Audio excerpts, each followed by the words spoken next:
خب پیاده روی امشب رو میخوام از اینجا آغاز کنم که جای قشنگی هست در حوالی پارک کوروش که به این صورت تزیین شده.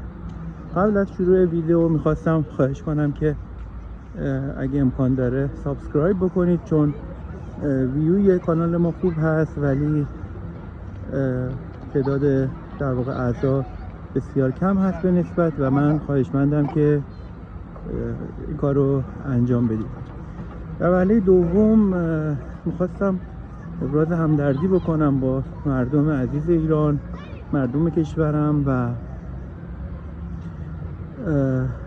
بگم که اونها به هر حال همین الان که دارم باهاتون صحبت میکنم از اینترنت در واقع محروم هستن، یعنی قطع شده و دسترسی هاشون بسیار کمه، حتی تماس ها هم کاملا از طرف ایران قطع هست و مردمی که در واقع دارن حقوق خودشون رو مطالبه میکنن و برای نه تنها معیشت بلکه برای عزت و احترام، کرامت و سربلندیشون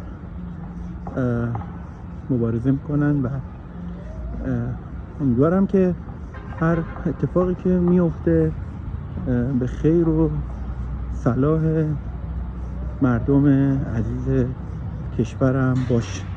خب از اینکه بگذریم میریم تا با شهر دوشنبه و در واقع موارد فرهنگی، اجتماعی و نکات دیگری که به ذهنم رسید امشب رو بگذرونیم، ببینیم به کجا میرسیم. خب این رو فکر میکنم قبلا این صحنه رو دیدید احتمالاً که مرتبط با کافه های پارک کوروش میشه. ما خواستیم از اینجا فقط شروع بکنیم و بریم بالا و به جاهایی که احتمالاً شما در واقع مشاهده نکردید بریم جلو. خب این ساختمونی که مشاهده میکنید شاید براتون آشنا باشه. اینجا سالن اپرا هستش که یک سری حالا کنسرت های در واقع مختلف تاجیک و یا خارجی درش برگزار میشه و تئاتر و هنرهای نمایشی این ساختمون که در واقع به اپرا معروف هست و فکر میکنم که آموزش رقص و آواز هم هست، به ویژه در واقع رقص باله شما میتونید اینجا دنبال بکنید. خب اینجا تقاطعی هستش که در واقع در خیابان رودکی واقع هست و مرکز اصلی شهر محسوب میشه.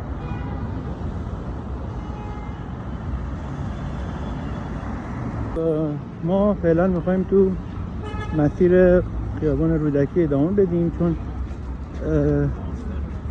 کلن خیابان رودکی پرترددترین و شلوغ‌ترین خیابون تاجیکستان هست و اونطور که میبینید الان که حدوداً ساعت نزدیک 9 شب هست، مردم در حال تردد هستن. خب این خیابون به ویژه که میبینید خیابونی که توش کافه زیاد هست، آبربانکایی هستن اینجا، تیسل و مغازه هایی که میبینید اکثرا فسفودی به این ترتیب میان مردم و از غذا اینجا استفاده میکنن. خب میریم جلو.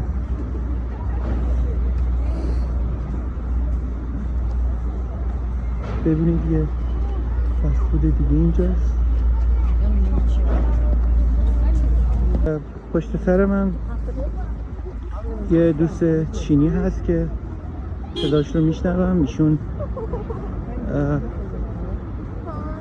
داره با تلفن صحبت میکنه و منظورم اینه که خب اینجا چینی ها زیاد هستن، آفریقای تبارها هستن، ایرانی هستن، افغان هستن. به طور کلی این کشور پذیرفته این فرهنگ چند ملیتی رو و مردم اینجا براشون چیز عجیب غریبی نیست که مثلا یک خارجی ببینن و فکر کنن که حالا چه آدم عجیب غریبی هست. نه، در کل اینجا خارجی ها پذیرفته شدن و مردم خیلی عادی باهاشون برخورد میکنن. حالا در مورد روابطشون که خب بارها صحبت شده،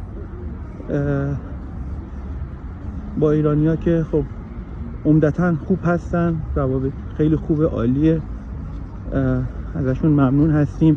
همونطور که دوستان تاجیک که به ایران میان اکثرا تعریف میکنن از برخورد مردم ایران باهاشون.